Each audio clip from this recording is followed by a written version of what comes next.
Welcome, dear learners. In today's class, we will be learning about technology in oral history, trends, and developments.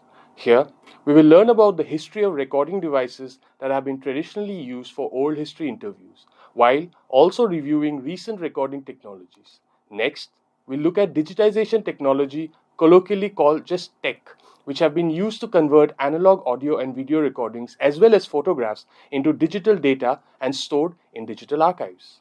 We will particularly focus on the new tech of the last 25 years and see what kind of innovative features have been added there. Further, several points will be outlined that researchers have to keep in mind while selecting recording instruments. Then, drawing from do-it-yourself manuals on digitization processes brought out by specialized oral history departments of reputed universities from around the world, we will provide step-by-step instructions about how to get about it, what kind of equipment is required, etc. After this, we will discuss issues of data security of the recordings and what are some standard operating procedures followed by major universities and digital archive operators. And what are they doing about data security? Because as future oral historians, one should know the steps to be taken in this regard. And finally, we discuss what is digital consent and how it is to be obtained by researchers, because consent of the participant to use his or her recordings is of utmost importance due to both legal and ethical considerations. Learners, the first subsection of our lesson today, called Recording Technologies Past and Present, tells us about the different new technologies that are in use for recording and storing oral history interviews. Now, oral history is usually recorded using interviews with people and helps in preserving the voices, memories, and perspectives of people who do not find space in written history. In a book called Doing Oral History, Donald Ritchie explains, oral history collects memories and personal commentaries of historical significance through recorded interviews. An oral history interview generally consists of a well-prepared interviewer questioning an interviewee and recording their exchange in audio or video format. Recordings of the interview are transcribed, summarized, or indexed and then placed in a library or archives. These interviews may be used for research or excerpted in publication, radio or video documentary, museum exhibition, dramatization, or other form of public presentations. Recording transcripts, catalogs, photographs, and related documentary material can also be posted on the internet today. Oral history, however, does not include random taping, nor does it refer to recorded speeches, wiretapping, personal diaries, on tape, or other sound recordings that lack the dialogue between interviewer and interviewee.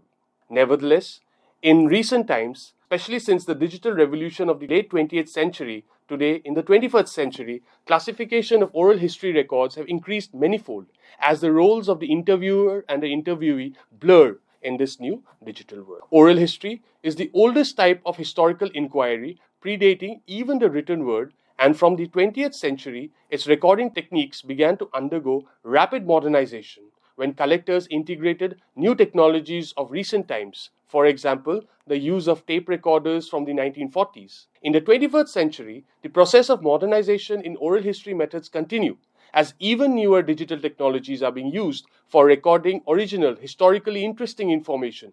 These are primary source materials, from personal recollections through planned interviews. Indeed, digital technologies today offer a multitude of audio and video recording options in a broad range of prices for people recording oral history interviews. Portable digital field recorders, both audio and video devices, have eased interview processes not only by improving mobility, but by also enabling much higher quality recording with wider audio and dynamic range, less noise, and higher resolution video than the old analog open reel and cassette audio recorders and tape-based video recorders that are highly becoming commercially obsolete. Moreover, editing softwares further improve the quality of video outputs of interviews. Dear learners, if we have to trace the history of recording devices over the last century, we have to start from the beginning of the 20th century when the wax cylinder, first invented in July 1877, and wire recorder, invented in 1898, first began to be used to record voices in oral history, and the subject was born anew.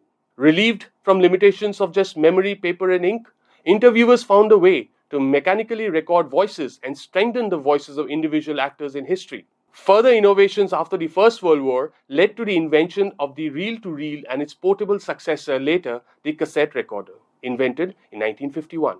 And these further revolutionized historical documentation by providing the ability to collect prolonged and continuous conversations between interviewer and interviewee. By 1960, these technological changes led to the emergence of oral history as a compelling methodology, especially for documenting and understanding the individual in the study of history.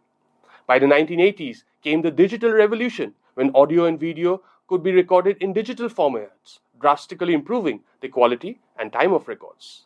In the last 20 years, professional recording instruments like the Marantz PMD661 have rapidly increased recording time, quality, and storage, while secure digital SD cards used to store data in them have eased storage challenges. Greatly in league with the Marantz recorders, and in fact more selling brand is Zoom, with a series of recorder models. These range from H1, which is an amateur level device, to the H6, which is a highly professional device like the PMD661. Apart from these two, the Sony LCD PX240, a light and portable device ideal for office-based interviews, and the Tascam DR05X with features such as autotone and overdubbing functions and is ideal for outdoor recordings are also good choices. Over the last 20 years, video recording devices are fast becoming a preferred choice over simple audio devices for oral history interviews. In the course of the last 20 years, video devices have evolved from tape-based camcorders to flash memory SD card recording, with significant jumps in resolution from HD to 4K to even 8K, sensor quality and processing power, culminating in the convergence of professional and consumer devices like mirrorless cameras and smartphones, offering built-in Wi-Fi, AI features, and direct cloud integration, replacing bulky gear with portable, high-quality connected tools for everyone. As a result, in 2025, several statistical reports estimate over 6 billion people all over the world with a smartphone, and because every smartphone has a camera, access to a camera. The evolution of video devices in the last 20 years is marked by some key moments. Let us explore some of these key moments. First was 2005, when the market was transitioning from the mini DVD recording format to tapeless storage solutions like hard drives and memory cards. This change made devices more compact and durable and easy to unload data into a computer for editing. Next was the development of iOS and Android devices since 2007, when the iPhone was first launched. This integrated capable video cameras into an everyday, highly portable device and democratized video production and sharing, especially with the growth of platforms like YouTube, launched in 2005. Smartphones eventually largely replaced low-end consumer camcorders and point-and-shoot cameras. Then came the action cameras of the early 2000s, when the GoPro Hero series pioneered the action camera market, offering rugged, waterproof, and extremely compact video devices for hands-free, high-quality video capture during sports and other activities. These cameras emphasize portability and unique perspectives. The same decade also saw the rise of resolution standards as a high definition, called HD, gradually becoming the norm. And 8K, which is an extremely high resolution recording capability, appeared in high-end smartphones and professional cameras such as the Astro Design AH4800, the first camera with 8K resolution capture feature. In 2025, portable video devices feature sophisticated image stabilization technology, both optical and digital, and AI-powered enhancements such as better autofocus systems, including subject detection, improved low-light performance, and computational photography, which greatly enhance video quality and ease of use. Moreover, connectivity, storing, and sharing features such as Wi-Fi, Bluetooth, and cellular networks to social media or cloud storage have become standard in devices, fundamentally changing how video content is consumed and even distributed. Overall, the industry shifted from dedicated hardware to integrated software-defined devices, making high-quality video recording accessible to billions of people. Besides the growth of sophisticated recording devices, there has been a supply of supplementary equipments that are required in the recording processes. These equipments make the recording clearer and sharper. For example, mic filters, muffs, amplifiers, editing softwares, etc.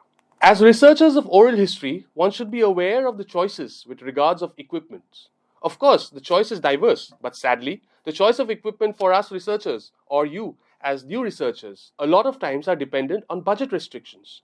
For many researchers, the most convenient audio recorders will be any mid-range price solid-state digital recorder These usually have a universal serial bus, which is a USB connection, so that the recordings can be easily uploaded to a computer. It is advisable to buy an external microphone. For example, a simple tie clip microphone will do, and headphone for the best sound quality. A unidirectional handheld microphone or a rifle microphone can be a useful addition if the interview is taking place outdoors. Besides these equipments, collecting samples of oral traditions such as music or storytelling may require wind muffs and mic filters depending on the setting of the interview. A good quality recording is important when making transcriptions of interviews, or at the very best, a summary of the interview detailing the main themes that were discussed, the date, location, and duration of the interview, and some biographical information about the interviewee. A full transcription is a time-consuming matter. For the purpose of transcription, software programs may help, as various softwares like Interclipper, Eureka, DareStory not only allow interviewing and transcription, but also video and audio editing options to practitioners of oral history.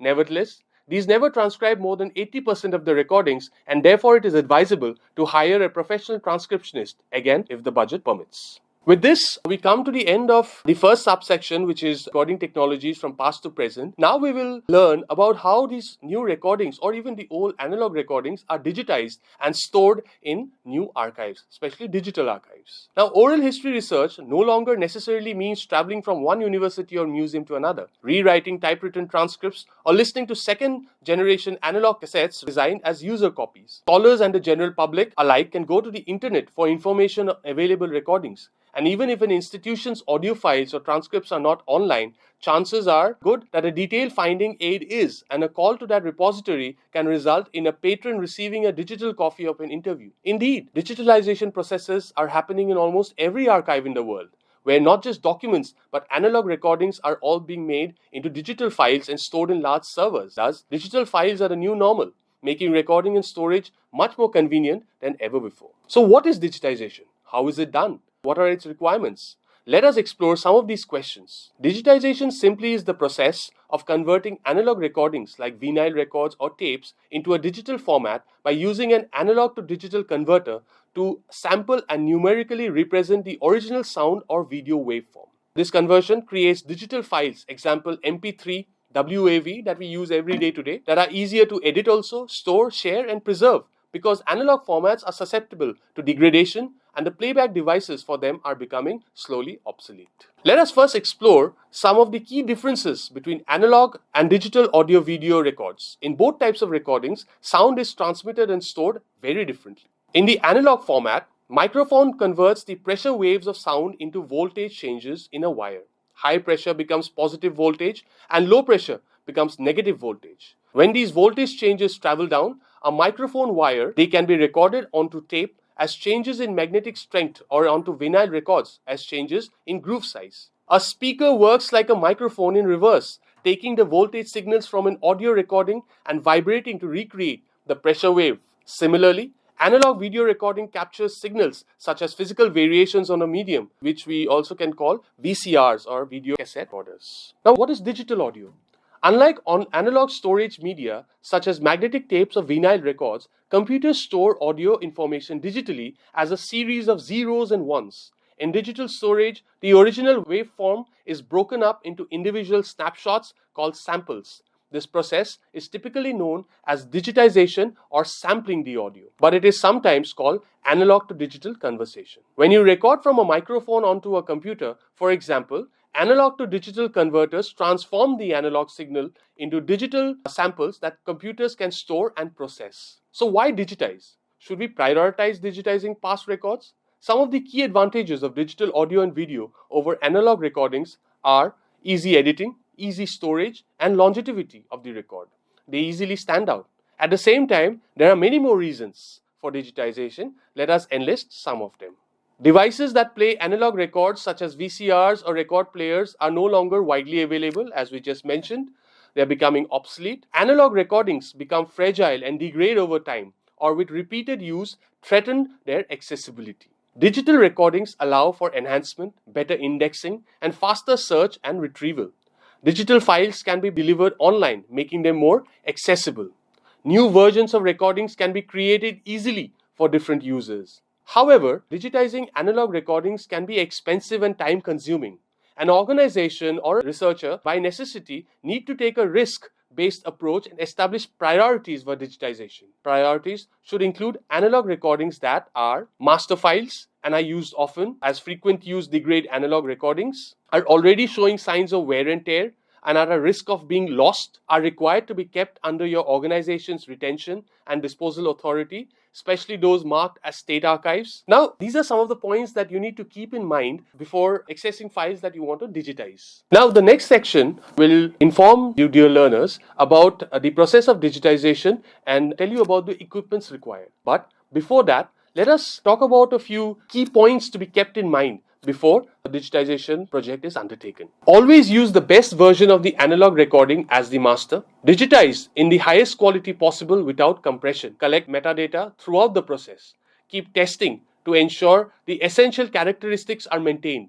Create backup files of the original and enhanced versions. Regularly monitor your digital files. Now, we just mentioned metadata during digitization. Let us understand what is metadata and why is it an important part of the process. Metadata is structured information that describes records and makes them easier to find, access, and manage. It also verifies the authenticity of files and helps with their long-term preservation. In simple terms, it means to label the files in a proper systematic manner so that they are easy to locate in an archive. When we say archive, it may be a public library, an institutional library, or even someone's private collection. Basically, it is just how you record files, etc., files records in an archive. Now let us move to how the digitization process happens. When digitizing records, it's important to collect specific metadata. This helps track the digitization process and technical detail about the old and new formats. Key metadata should include date of digitization and the operator, digital file recorder configuration settings, digital file recorder identification, type, version, serial number, etc. Details of the source tape and identifier, source videotape reproducer identification, type, serial number, etc. Master preservation file encoding details, codec type, versions, etc. Transfer operator identification, technical analysis of the video and audio signals, a review date to remind you when the files need to be checked to monitor its condition and usability and if refreshment or replication is needed. Now we will learn about the digitization process itself. Digitizing analog audio-video involves playing the physical media, vinyl tape, VHS, or whatever your record, through a playback device, capturing the continuous electrical signal and using an analog to digital converter, ADC, often in an audio interface or capture card, SD card would do, to sample its wave at fast intervals, converting those snapshots into binary ones and zeros, which is how the digital file is saved, and then saved in a format, either WAV, MP3, etc. The key is the ADC sampling rate, how often it samples, and bit depth, resolution of each sample, to accurately recreate the original wave digitally. What will be your equipments digitizing? You will need a digital dual cassette deck media player, music recording device with RCA cables, switchable rack monitoring hardware, CRO2 tape selector, included 3-digit counter, 110 volts by 120 volts, then cassette tapes, 2 RCA male to 2 RCA male stereo audio cables, 6 feet would do, USB flexible high performance 24-bit USB audio interface, a computer with either USB ports or headphone jacks, a free digital audio workstation like Audacity. Dear learners, while recording, you will need to connect your cassette players with the audio interface. The recording will be transferred from the tape in the tape deck through the audio interface, amplifier, and stereo cables to your computer.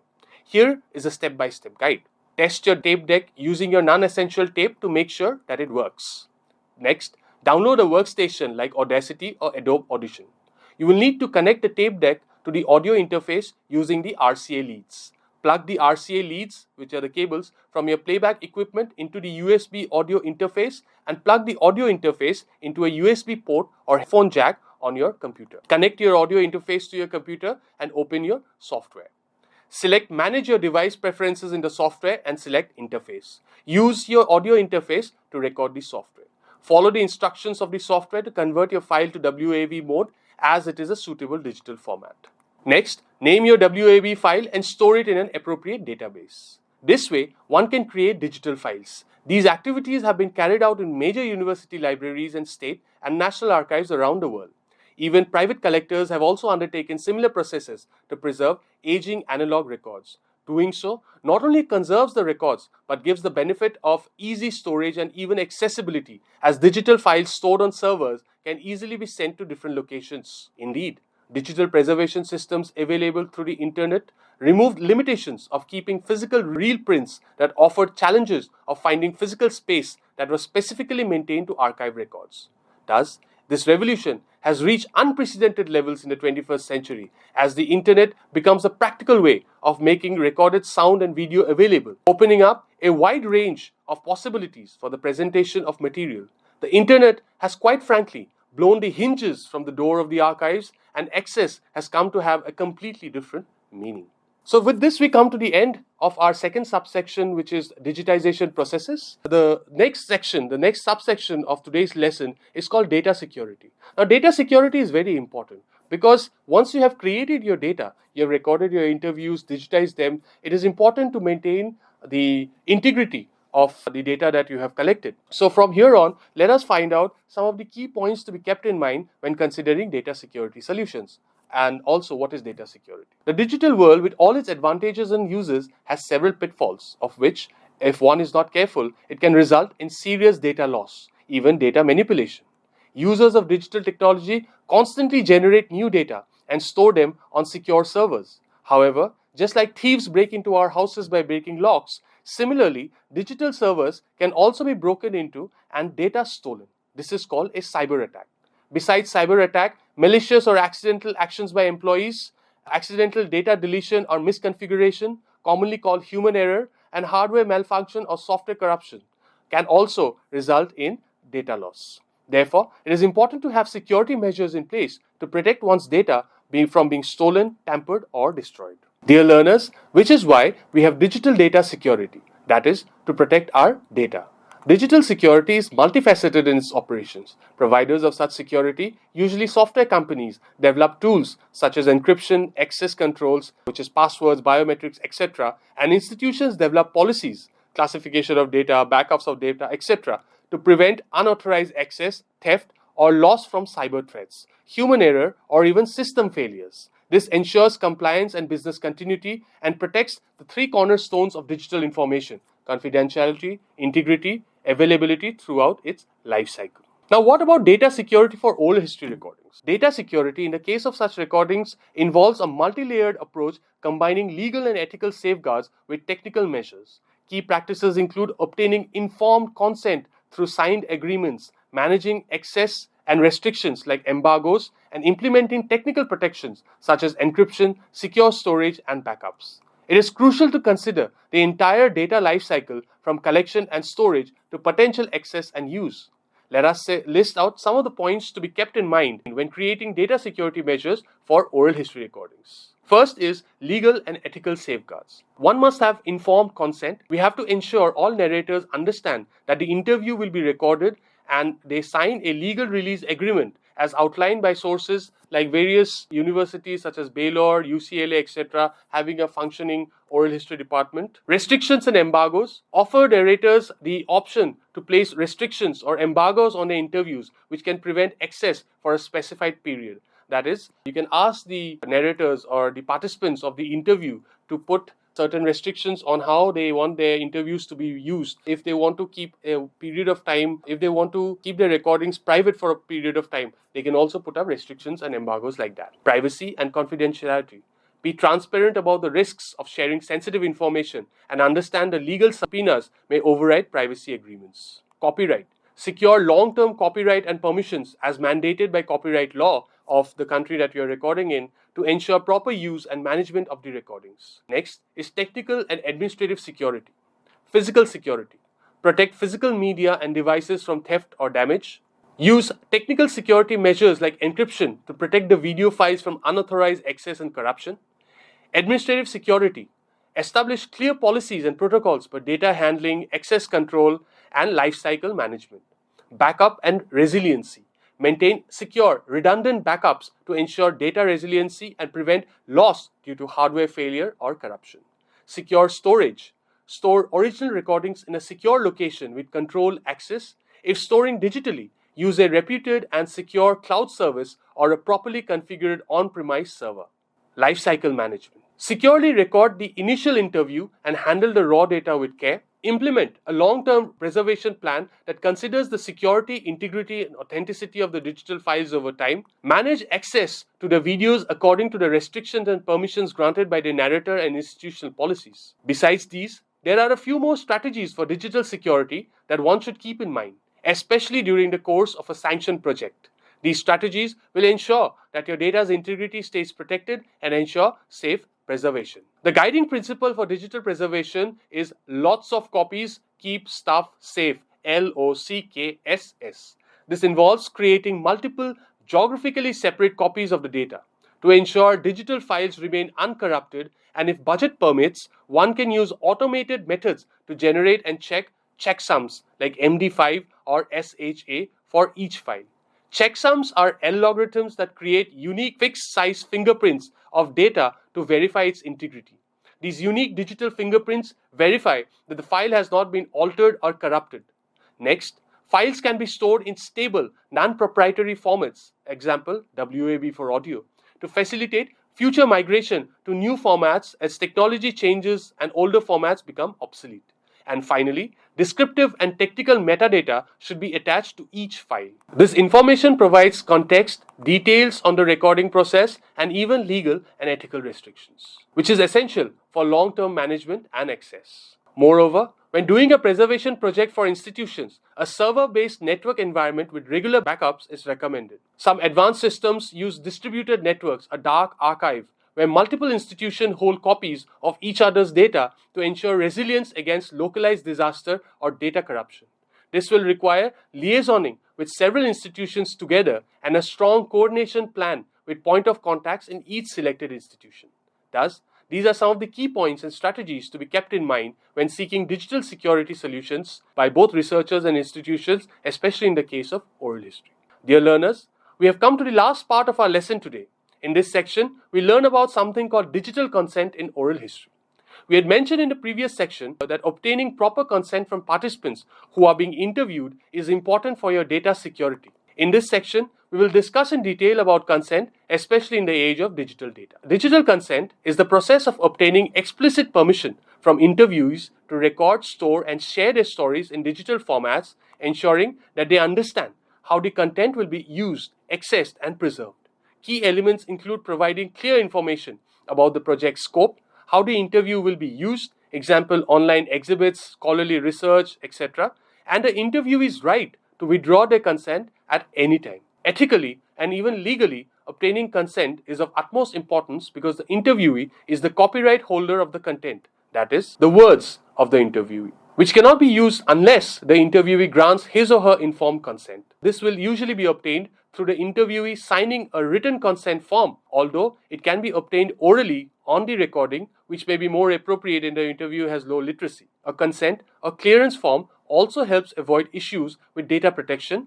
Whether obtained in writing or orally, the statement of consent will affirm that the interviewee consents to take part in the recording, that they permit you to use it in an agreed way or ways. For example, as an online publication or to be deposited in an archive, and that they have had the opportunity to specify any restrictions they wish to make. While consent can be obtained after the interview, the best time to acquire it is immediately at the end of the interview when both interviewer and interviewee are present to discuss the implications of the statement. Interviewers need to get informed consent from the interviewer, fully explaining all aspects of the project, including how the interview will be conducted, used, shared, and stored, the purpose of the project and its potential public or scholarly use, who is supporting the project and who will have access to the materials, the potential for the interview to be disseminated online in different formats, and lastly, emphasize that participation is voluntary and that the interviewee can withdraw consent at any time. These are to be explained using clear language and explain any potentially confusing terms like repository or licensing. And lastly, one must try to present an honest timeline for when the recording might appear online or when the interviewee might receive a copy. Thus, these are some key points to be kept in mind when seeking digital consent or consent in general for recording participants. With this, we come to the end of our discussion on the topic technology in oral history. Dear learners, I hope you all enjoyed the class and we shall meet again in the next unit.